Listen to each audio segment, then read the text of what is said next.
кеше ғана қоқыс жәшіктің жанына тірідей баланы пакетке салып тастап кетті дейді. Көз жанарынан айырылған балаларға сабақ берем деп айтып қалдыңыз. Ерекше жандар сол жерде театрда актер ойнайды. Балық бермей, қармақ беруді үйретіп жатырмыз. Жас қыздар алданып қалып, бала көтеріп, оны тастап кетіп жатады. Өздеріне қол жұмсап жатыр да. Бір баланы жетім қылдырмай алып қалса, ол сауап емес пе деп, өмірді, қоғамда жаңғырық сияқты.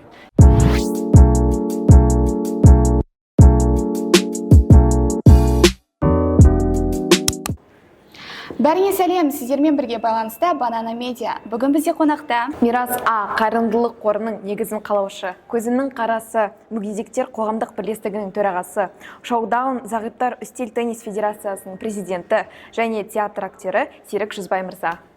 Қош келдіңіз. Қош көрдік. Бүгінгі біздің универге қош келдіңіз. Өзіңіз жайлы қысқаша ақпаратпен бөлісе кетсеңіз. Ассалаумағалейкум ва рахматуллахи ва баракату. Аса қамқор, ерекше мейірімді Аллахтың атымен бастаймын. Баршаларыңызда бүгінгі қасиетті жұма күні жұма мүбәрәк болсын.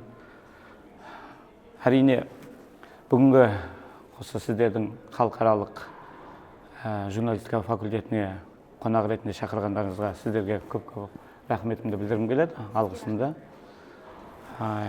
Енді өзім туралы айтсам, мен Ақмола облысы Қорғалжын ауданында тудым. Астана қаласында ауыл шаруашылығы университетінде мехфак факультетін бітірдім, түлегімін. Содан бері осы қоғам белсендісімін, қайырымдылықпен айналысам, ерекше жандарға қолдау көрсетем, спорт саласында да қызмет етіп келе жатқан жайым бар. Білуімше, бас тартқан және тастанды балалармен жұмыс бойынша медицина ұйымдарымен белсенді қызмет атқарып келесіз. Соның нәтижесінде Мирас А атты қоғамдық қайырымдылық қорын ашыпсыз. Осы қайырымдылық қоры туралы кішкене ақпаратпен бөлісе кетсеңіз, қалай құрылды, қалай ашылды деген сияқты. Негізі 2009 жылы осы әке-шешем Илинка кентінде тұрады. Сол қонаққа барып, сол кезде дастархан үстінде отырып әңгімелесіп отқан кезде әкем айтады, кеше ғана қоқыс жәшіктің жанына тірідей баланы пакетке салып тастап кетті дейді. Сонда төбемнен су құйғандай біртүрлі болдым, дір ете қалдым. Сосын бозып жүрген иттер талап атқан кезде балалар арашалап алып дегенде, бұл не сұмдық деген ой келді. Содан 1-2 күннен кейін осында мектеп директорымен сөйлесіп отырсам, Жүзбай кеше ғана біздің есік алдына осындай қоқыс жәшік коробкаға салып, сәбиді алып кепті дегенде, тағы да. Содан кейін 3-ші жағдай, медреседе, мешітке барып, медреседе танысым бардың, сол әңгіме айтып отырды, жаңа одеялға орап, бізге аты жөнін жазып кетті. Алла разылығы үшін сіздерге аманат, осы баламды сіздерге тапсырып жатыр.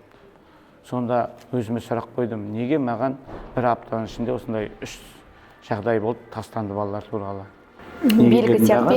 Белгі деп, сосын осының шешімін табайыш деп, перинатальный центр осында перзентханаға барып, бас дәрігері жоқ екен, орынбасары отыр, орыс ұлт екен. Сосын вы знаете деп, маған орысша сөйлеп жатыр. Бұрын дейді 15 жыл бұрын, 20 жыл бұрын бірен саран қазақ тастаушы, қазір жаппай қазақтар бірен саран басқа ұлттар. Көбінесе қазақтар болып кетті. Содан мен айтам, олар тастағанда не сұрақ қойып жатырмыз, сөйлесіп жатырмыз, бір кез айттым, егер сондай болып жатса, мені шақырыңызшы, мен олармен сөйлесейін, түсіндірейін, тастауға болмайтын. Көндіріп көруге, сол кезде жарайды деді. Содан екінші перзентханаға бардым. Содан кейін жаңағы 3-шіге барып едім, ол айтты, біз рұқсат бере алмаймыз деді. Сізде құжат жоқ, сіз кімсіз кіре беретін деп. Содан денсаулық басқармасына бардым, айттым. Осылай басшысына барып айтып едім, мен мүмкіндік беріңізші, осылай перзентханаға кіріп, сол қыз балалармен сөйлесейінші дедім. Жақсы деді. Шақырып алып, бүкіл перзентхананың бас дәрігерлерін шақырып, жиналыс ашып, Жүзбайға мүмкіндік беріңдер, сөйлессін. Бір баланы жетім қылдырмай алып қалса, ол сауап емес пе деп, сөйтіп жиналыс ашты да. Сол кезде маған айтты, Жүзбай енді юридически заңды бір тұлға болуыңыз керек деді. Сосын мен Мирас деген қайырымдылық қоғамдық қорын аштым. сол себеп болды соны жұмыс істеуге.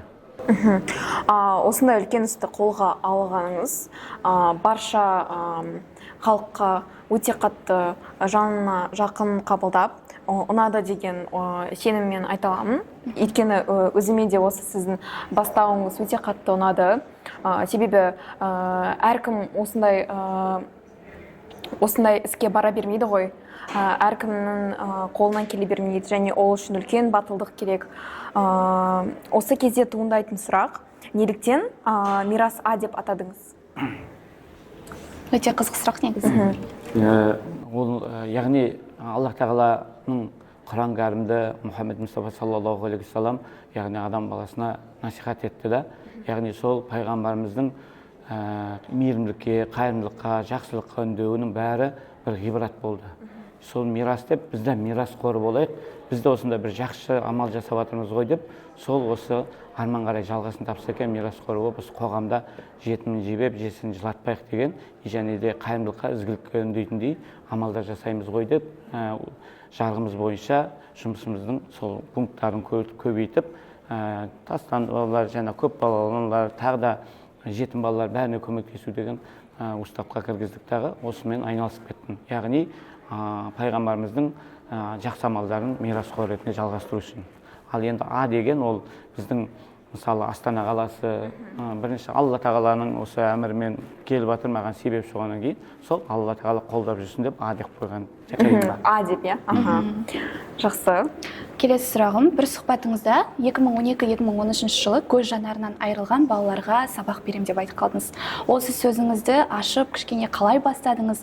Осы сабақ беруде сізде қандай да бір қиындықтар болды ма? Сол туралы айтып өтсеңіз. 2009 жылы менің көзіме ота жасады да, дәрігерлердің білімсіздігіме сол көзім қатарақ қалам деп қарашығын кесіп тастады. Содан бір көзімнен ерекше жан болып қалдым, мүмкіндігі шектеліп.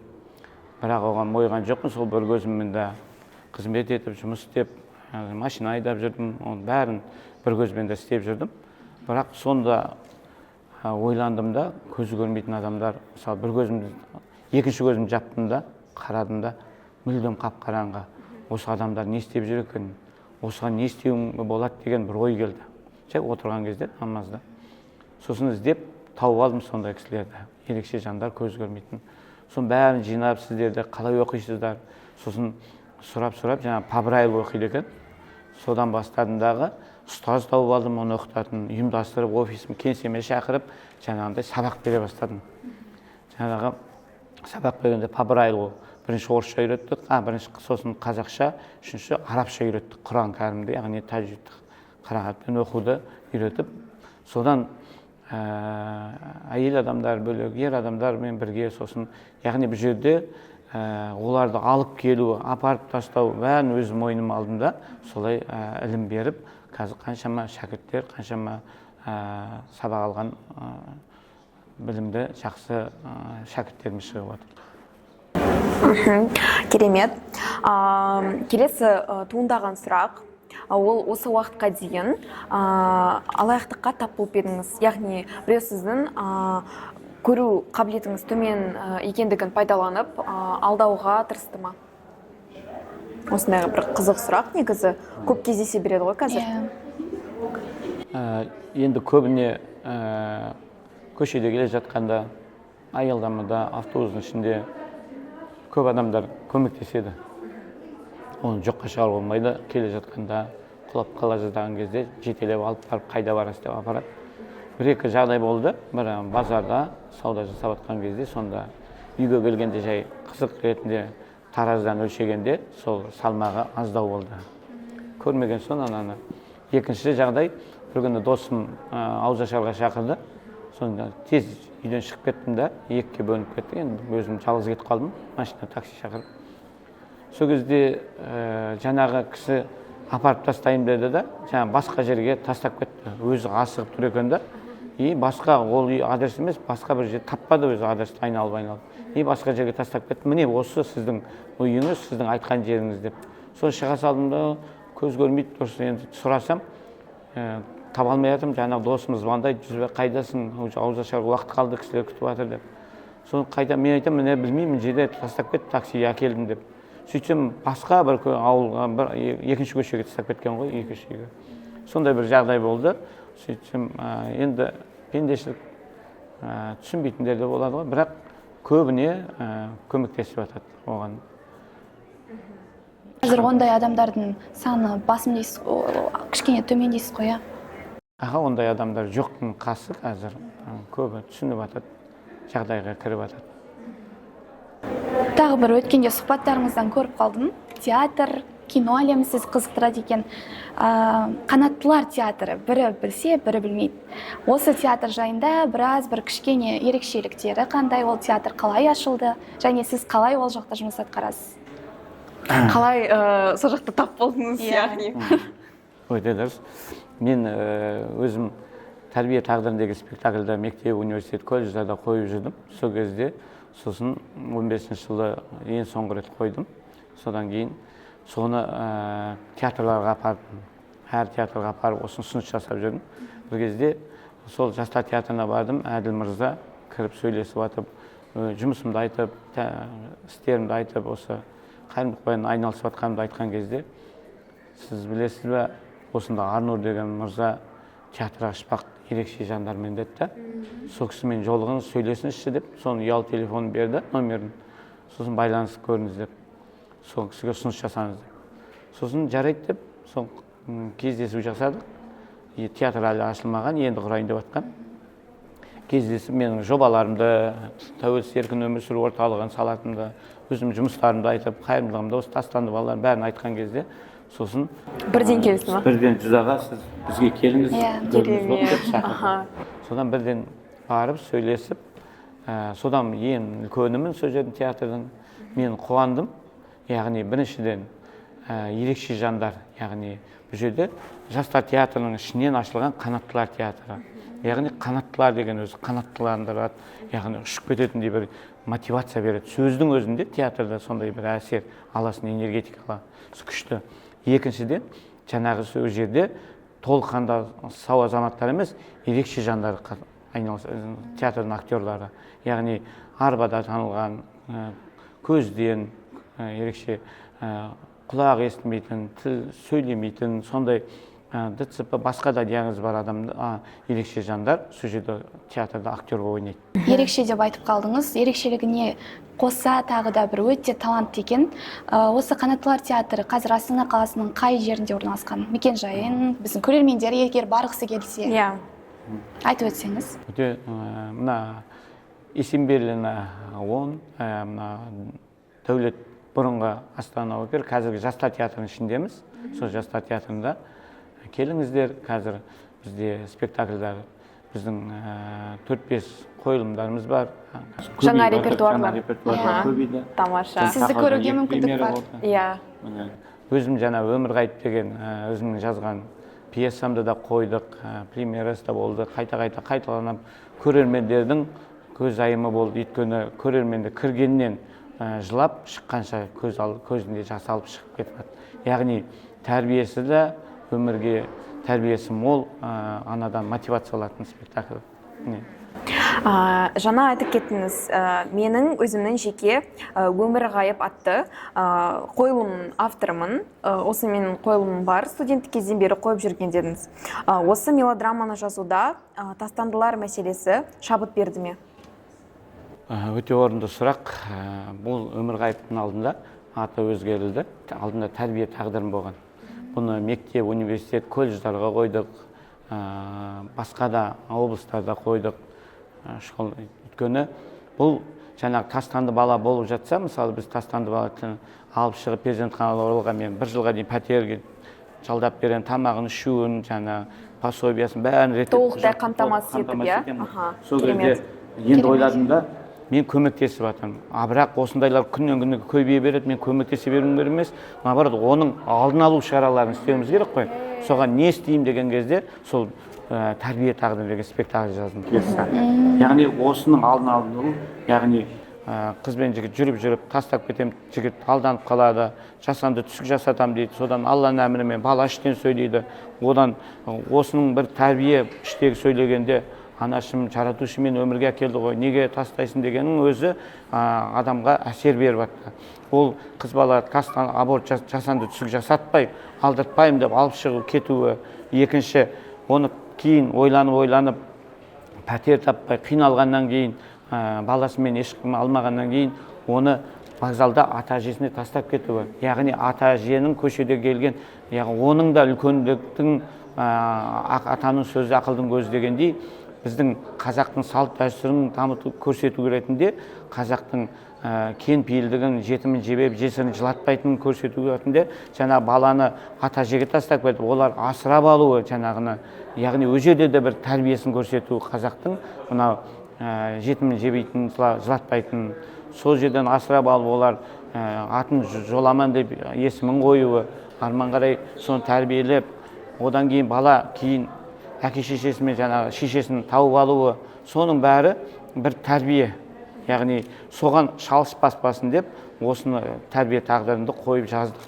Енді соны қосымша тағы да қосып, өмір ғайып деп, яғни өмірден ғайыптан болатын бәр нәрсе екенін, соны өмір ғайып деп осы театрға кеп, театрда ерекше жандар ойнайтын, яғни ана бала тастап кеткен кезде босанып, ол ерекше мүмкіндік шектеулі жан екенін көрсеттік.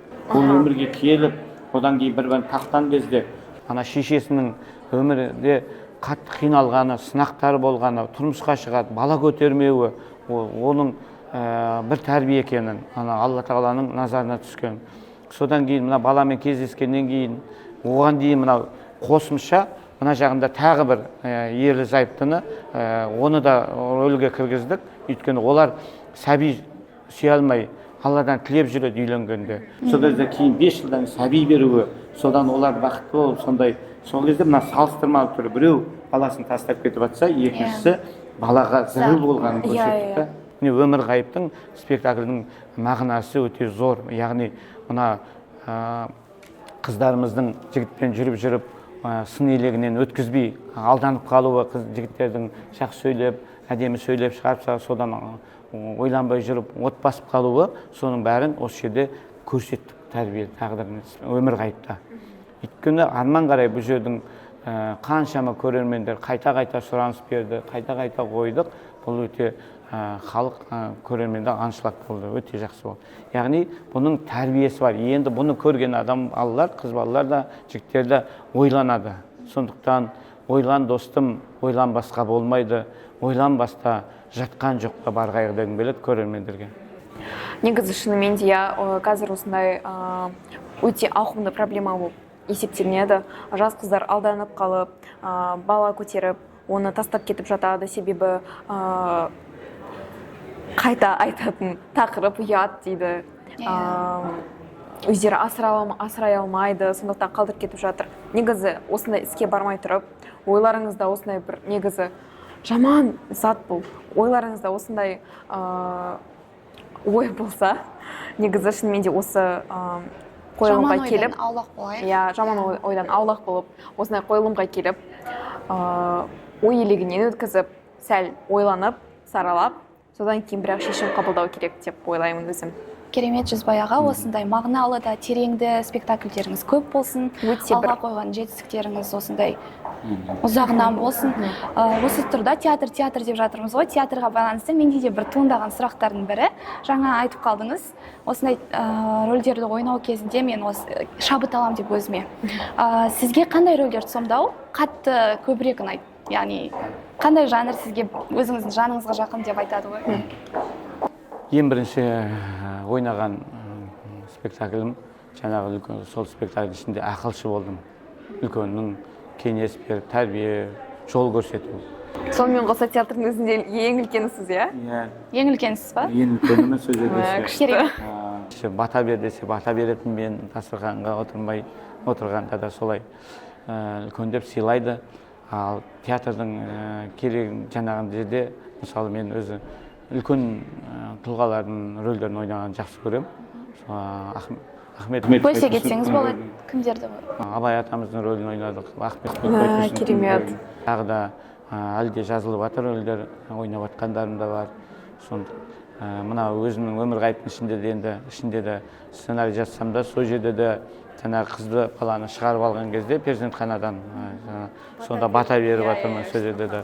Бұл жерде де сол үлкеннің рөлін, ақылшының рөлін, атаның рөлін ойнағандай болып жүрмін. Алла қалауымен сол жерде. Бұның екінші жағын айтсам, міне қоғамда бұл театрдың ашылуы, яғни біз ерекше жандарға шабыт беріп жатыр, қанат беріп жатыр да, жігерлік, қайсарлыққа, өздерінің орнын тауып кетіп жатыр да, актер ретінде.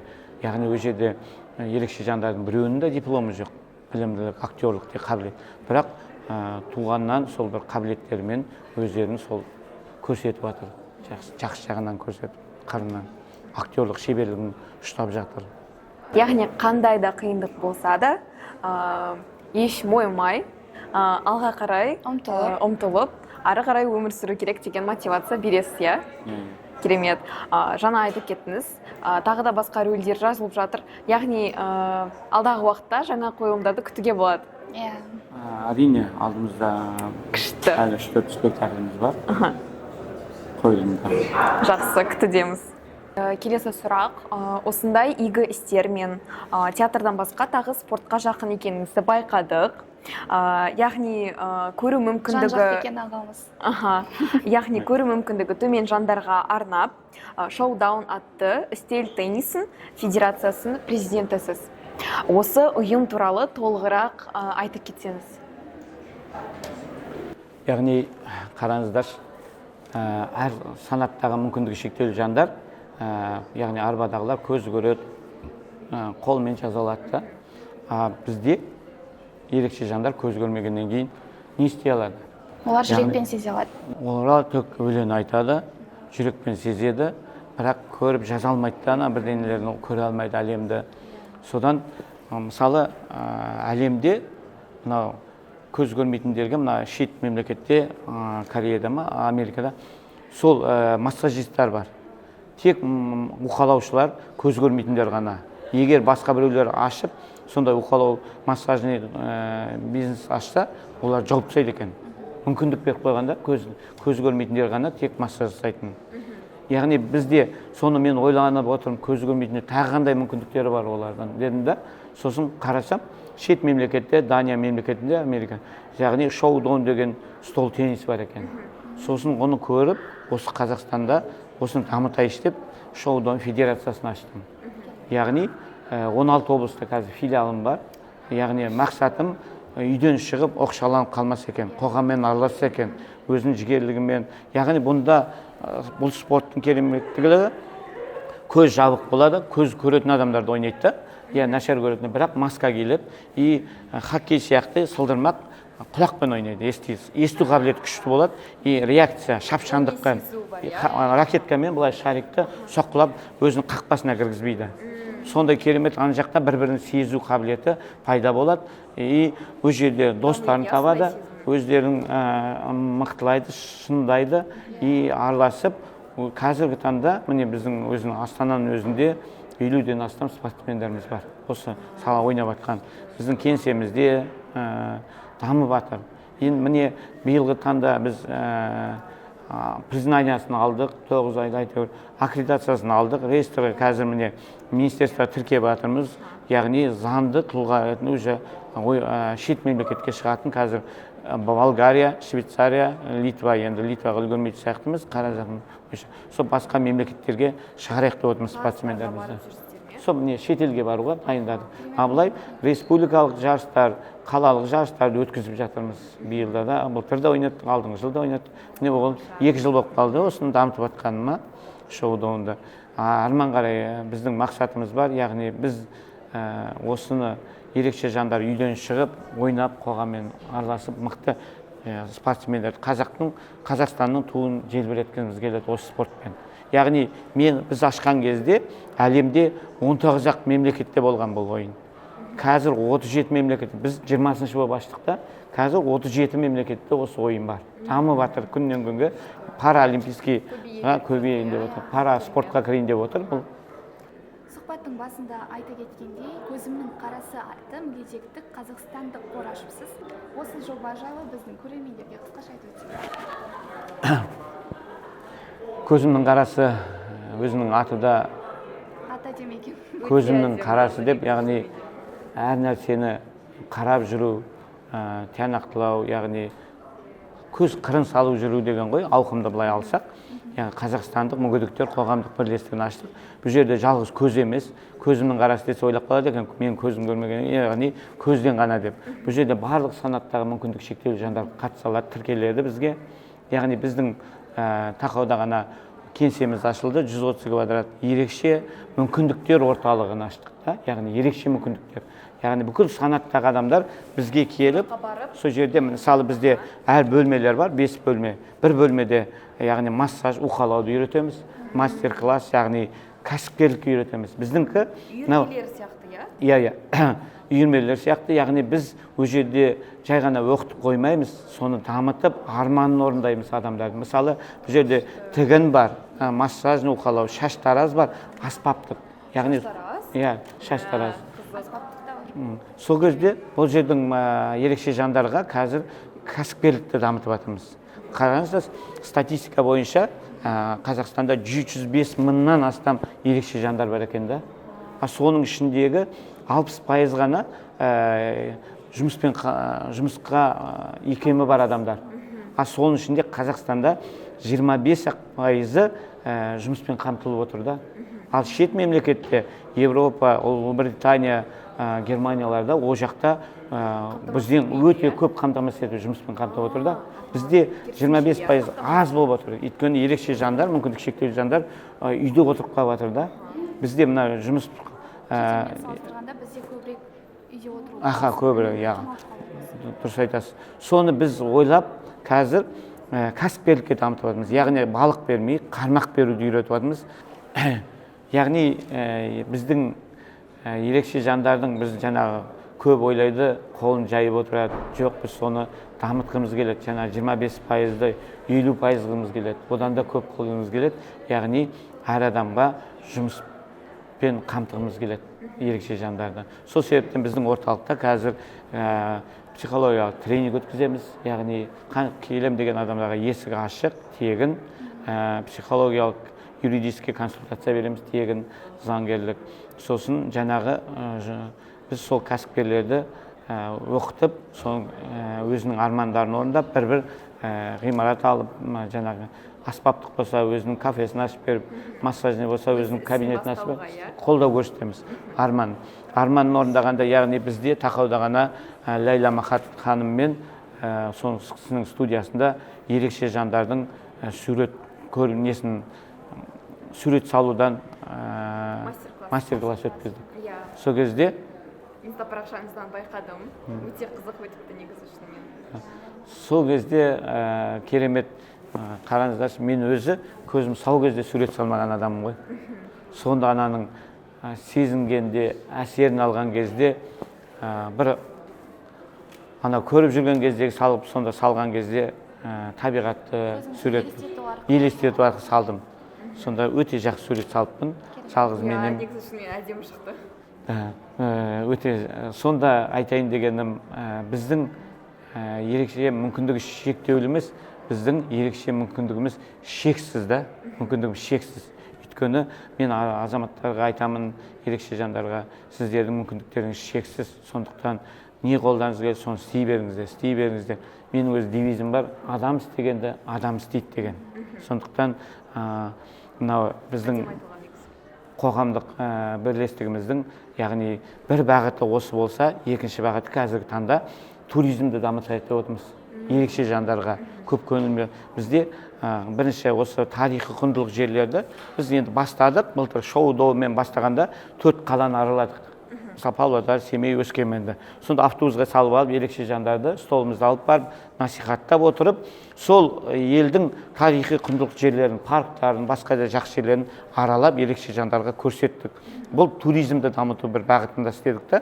Енді биыл Алла қаласа, біз мемлекет және қазір Дубайға, шетелге апарайық деп отырмыз ерекше жандарды.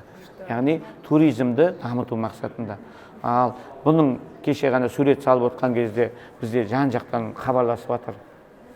Сонда айтады да, мен бір кісі звондап қоңырау шалып, мен 2 баланы асырап отырмын дейді, мүгедек коляскадағы. Бірақ олардың жаңағы сурет салатын қабілеттері өте күшті дейді. Сурет салған. Бірақ мына екі ақ саусақпен коляскада отырып. Сонда керемет. Соны айттым, міне осы биыл Алла қаласа көрмеміз болады. Бүкіл Қазақстан бойынша ерекше жандар сурет салатындардың бәрін шақырып, жинап, сол көрмесін өткізейік деп жатырмыз. Ол да бір бағыт беріп, Алла қаласа осы қазір талқылап жатырмыз, ортаға салып, күнін белгілеген жоқпыз нақты. Осы майдың аяғында болады шығар деп отырмыз. Қазір Лейла Махат ханым келсе, сонымен араласып, сөйлесіп, соны жоспарға қоямыз. Яғни біздің көрме керемет барлық облыстардан келіп, осы жерге өздерінің суреттерін салғанын көрсетіп, сөзді паркта не болмаса ғимаратта болады деп отырмыз. Алла қаласа. Яғни қысқаша айтқанда, көзінің қарасы ұйымы зағип жандарға өз ісін бастауға және де әртүрлі заттарды үйренуге өзінің бір көмегі тигізеді, иә? Иә, арманын орындаймыз, мақсатына жетуге біз себепші боламыз. Бізде қараңыз, бұл көзінің қарасы мүмкіндік шектеулі жандарға қазір біз орталық салайық деп жатырмыз. Біз тәуелсіз еркін өмір сүру орталығы. Яғни оның проектісі де бар.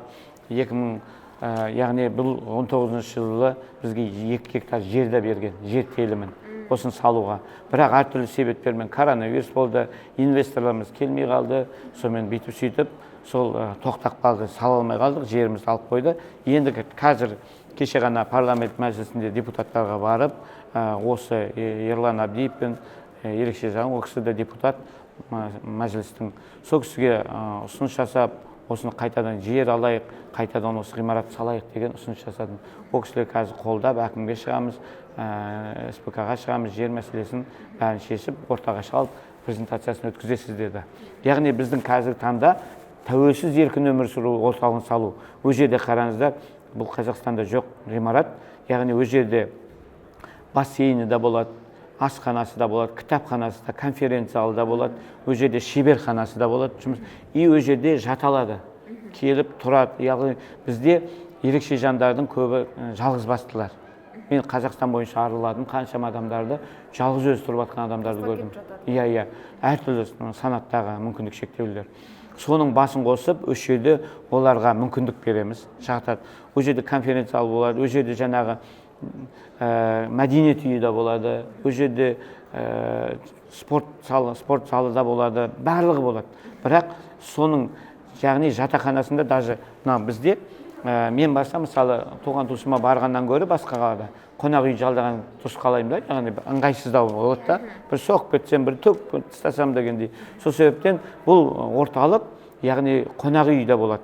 Ана мысалы Алматыдан ерекше жан келеді, жұмысын министерство, акимат бір шаруалармен бұл жерге қонады, жатады, тамақ ішін. Иә, асханасы бәрі бар, қонып, тоқтап, сол жерде шаруасын бітіреді, қайтадан кете алады да. Яғни тегін бола ма, әлде қалай? Енді ол жерде кейінгі бюджетімізге қараймыз, қалай болатынын. Өйткені енді әр келген кезде де барлық адамның ақшалары бар ғой. Былай жатқан адамдарға тегін, жаңағы жалғыз қалғандарға тұрып жұмыс істейді. Ол жерде кәсіпкерлік шеберханасында жаңағы жерде барлығы болады. Жаңағы тігінді, асханасы да, анасы да ол жерде жұмыс істей алады да. Ана келген адамдарға тоқтауға, сосын біз шетелде, мысалы, қазір біз шетелмен жұмыс істеп жатырмыз, Италиямен, Франциямен, сол кезде меморандум жасап жатырмыз, Түркиямен, ерекше мынау мүмкіндік шектеулі қоғамдық бірлестіктермен қазір меморандум. Біздің жаңағы орталықта, яғни инклюзиялық колледж ашылады да. Ең кереметтілігі бізде Қазақстанда сондай колледж жоқтың қасы. Инклюзивті колледж. Иә, өйткені 9-шы класты бітіреді да, ерекше жандар қайда барарын білмей қалады да. Көрдіңіз бе? Сондай колледж болады, яғни біз қазір Францияның профессорларымен меморандум жасап жатырмыз, жаңа сол кісілермен, яғни жаңа біздің инклюзив колледждің методикаларымен танысып жатырмыз. Соны аударып жатырмыз қазір.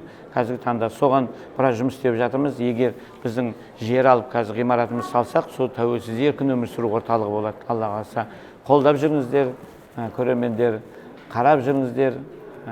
Бізде жалғыз мына мирас, қайырымдылық қол, шоу-доун мысалы бағыттағы біздің мекемелеріміздің әрбіреуі сол қолдаушылардан тұрады, яғни демеушілерімізден, жомарт адамдардан.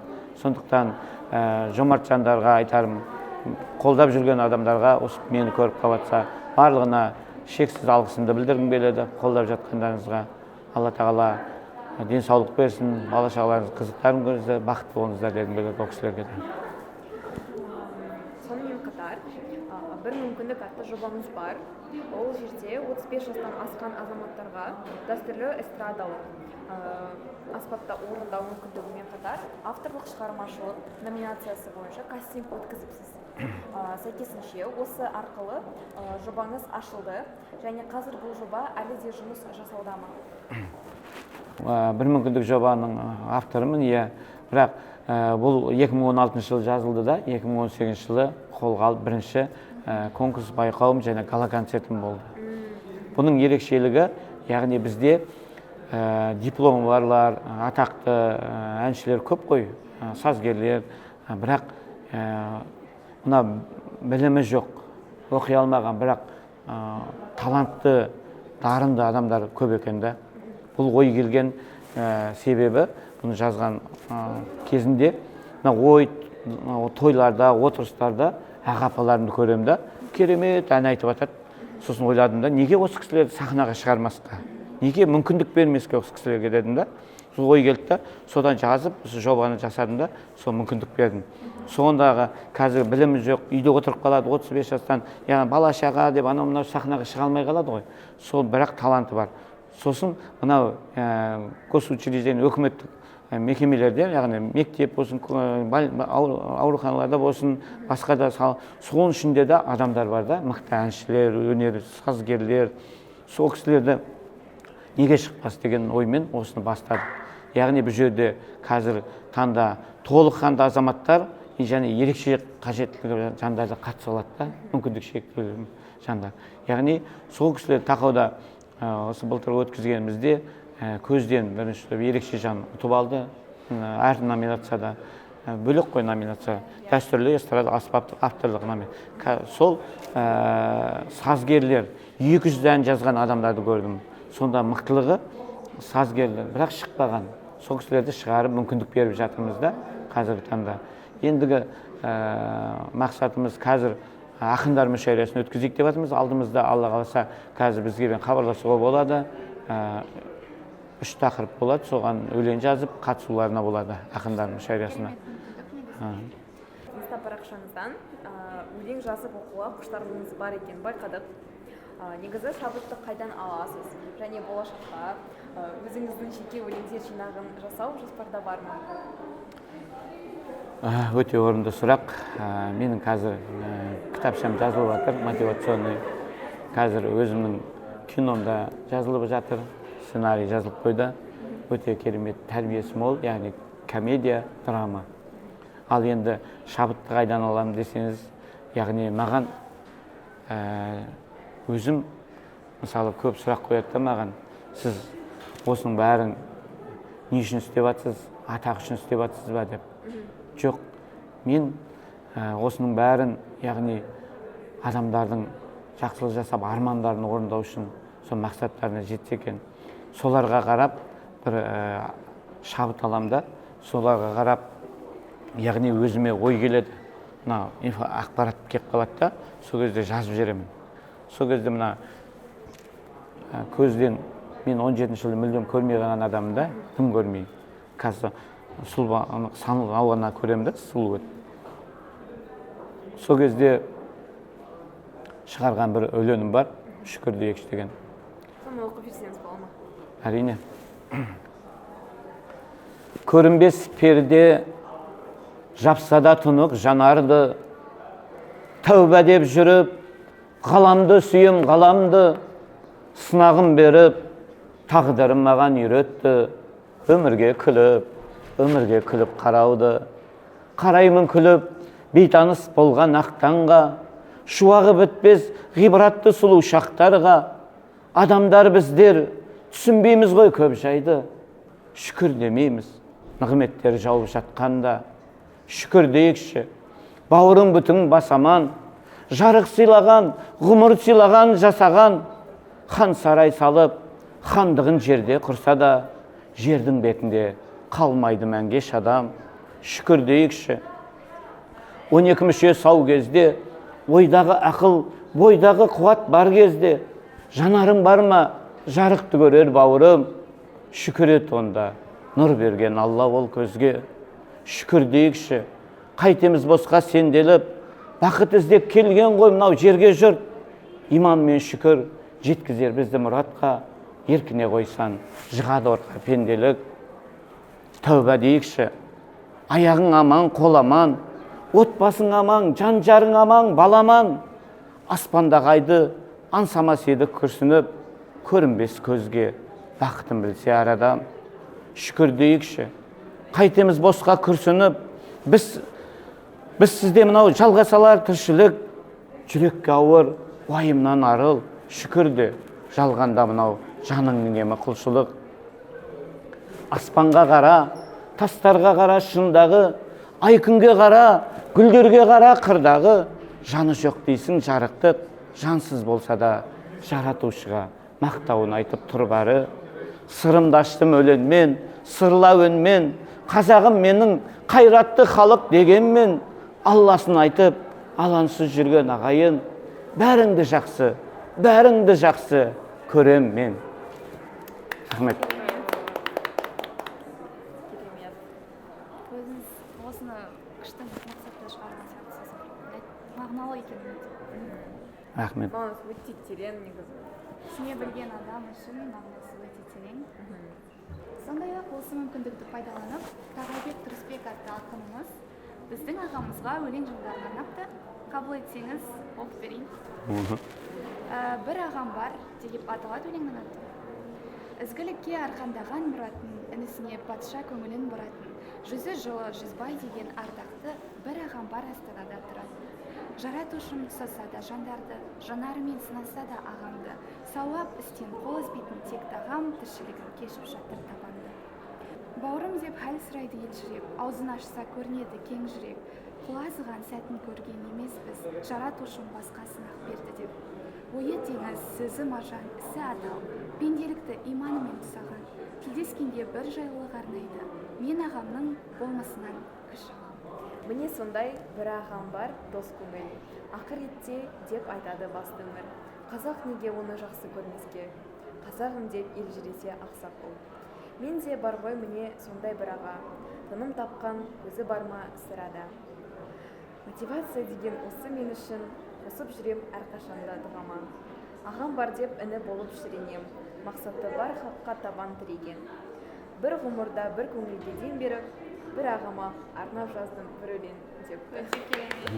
Рахмет. Өлең ұнады ма қалай? Өлең керемет. Бұның бәрін мен істеп жүрмін бе, өзім ойға кетіп қалдым. Мен емес сияқтымын ғой. Бұл кім деп? Негізі осы біздің арнайлап жасаған подкастымызға келгенімізге үлкен алғысымызды білдіреміз. Уақытыңызды бөліп, айтарыңыз бар екенін білдіріп келгенімізге тағы да алғысымызды білдіреміз. Негізі осы подкастымызды түйіндей келе зағип жандарға айтар мотивацияңыз бар ма? Мен өзімді мүмкіндік шектеулі жан деп ойламаймын. Бір кезінде бұл уақиғаны айтып кеттім деп отыр. Содан кейін ауруханада жатқан кезде көзіме ота жасады да, жанымда екі жігіт жатты. Сонда түн ішінде тарсыл-гүрсіл болып жатыр. Мен де көрмеймін, дым да көрмеймін, олар да көрмей қалған. Соны не істеп жатыр деп барып тауып алдым да, не істеп жатсыңдар десем, жаңа өздеріне қол жұмсап жатыр да. Біреуі жетім бала, біреуі отбасы тастап кеткен жаңа жігіт. Сосын басу айтып сабырлыққа шақырып алып қалдым да, мен де көрмеймін. Егер Алла қалап мен көзім ашылса дедім, сол тәуелсіз еркін өмір сүру орталығын салам. Сонда тұрасыңдар дедім да. Яғни сол жерде жаңағы айтады, мен жетіммін дейді да. Мен көзім көрмей қалды, мен мына үстімдегі кір ме, кір емес пе, мен көрмеймін, өтектей алмаймын, мен не істеймін, мен кімге керекпін дейді да. Екіншісі айтады, мен бала шағам бәрі тастап кетті, мен жетім, мен үйіме бірақ өмір сүргім келмейді дейді да. Сонда сабырлыққа шақырып, осы күнге дейін хабарласып тұрамыз. Жүзбай не болып жатыр, салынды ма деп сұрайды да менен ғимаратта. Сол кезде жаңағы оларға да өмірге құлшыныс бергем. Бұл енді мотивационный, яғни бүкіл ерекше жандарға айтарым, мына әрқашанда өмірге риза болуымыз керек. Мен мотивационный сөздер айтып өзімізді қанаттандыруымыз керек. Мен арманымды жүзеге асыруға қабілеттімін. Менің денім сау, әдемі және көңілдімін. Мен өзіме сенімдімін. Менің барлық мәселелеріме шешімі бар. Мен ерекше қабілетке ие, ерекше жанмын. Мен үнемі табыстың жолдарын ашамын. Мен мықтымын, сенімдімін, және де табысқа жетемін. Мен де бақыт пен табысқа жету үшін қабілеттің бәрі жолым ашық деп, сонда мотивация беріп өмір сүрсек, біз арманымызға да, мақсатымызға да жетеміз. Бұл өмір сынақ, бірақ сынақтан кейін жақсылығы болады. Сондықтан сынаққа сынбайық. Бұл өмір тұрар қилы сынақтардан, шын мықты ғой сынаққа шыдап қалған. Жаратушым құлдарын сынайды екен, сүйгендіктен айрықша ұнатқаннан. Сабыр қыла білмесен сыналғанда, жете алмайсың ешқашан ол арманға. Әрбір ауыр сәттердің ар жағында жеңілдік бар деген ғой Құранда Алла. Сондықтан мойымаңыздар, біз сіздермен біргеміз. Егер қандай да қиыншылық болса, біздің кеңсемізге келіңіздер. Мотивационный тренингтер болады майдың ортасында. Менің инстаграмыма тіркеліп қойыңыз. Рахмет. Жүзбай мырзаның инстаграм парақшасына описаниеда сілтеме қалдырып кететін боламыз. Міндетті түрде біздің арнамызға жазылып, бізді қолдап, лүпілдеріңізді басып, комментарий жазсаңыздар болады. Жүзбай мырза, сізге алғысымызды білдіреміз. Тағы да рахмет. Алтынай, мен толықтай келісемін. Осылай біздің сұхбатымызға келіп, бүгінгі күніңізді арнағаныңызға, тың ақпараттарыңызбен бөліскеніңізге сізге алғысымыз шексіз. Түрлі эксклюзивті ақпараттарда болды. Сондықтан сіздерге ұнады деген ойдамын. Осымен біздің сұхбат аяқталды. Адамның адами құндылығы, бір-біріне деген мейірімділігі, қайырымдылығы өзінің шын асыл жүрегінен туындауы тиіс дегендей, мына халқыма, еліме айтарым, бір күні бір бала таудың астында әкесімен келе жатса, таудың жиегінде аяғы шалынып құлайды да, сол кезде ай деп айқай салады, тау жақтан дауыс шығады, ай деген түсінбейді да, сосын сен кімсің дейді, сосын ана жақтан сен кімсің деген дауыс шығады, сосын әке мынау кім, мені қайталап жатыр, сосын сен қорқақсың деп бала айқайласа, балаға дауыс шығады тағы да, сен қорқақсың деп, сосын тағы да болмайды, әке мынау кім, мені қайталап жатқан деп, балам дейді, бұл жаңғырық дейді, өмірді, қоғамда жаңғырық сияқты. Егер сен не қаласаң, не істесең, не тілесең, сол орын қайтып келеді дейді. Сондықтан қайырымдылықпен, жақсылықпен амалдар жасап, бірімізді сыйлап жүре берейік. Сондықтан осы жаңғырық сияқты өзіміз біреуге не тілесек, сол өзімізге қайтады екен да. Сосын жақсы тілек тілеп жүрейік. Жақсылық жасап жарысайық. Жақсылық жасап жарысайық. Сіздің көргендеріңізге рахмет. Сау болыңыздар. Амандық болсын, сау болыңыздар.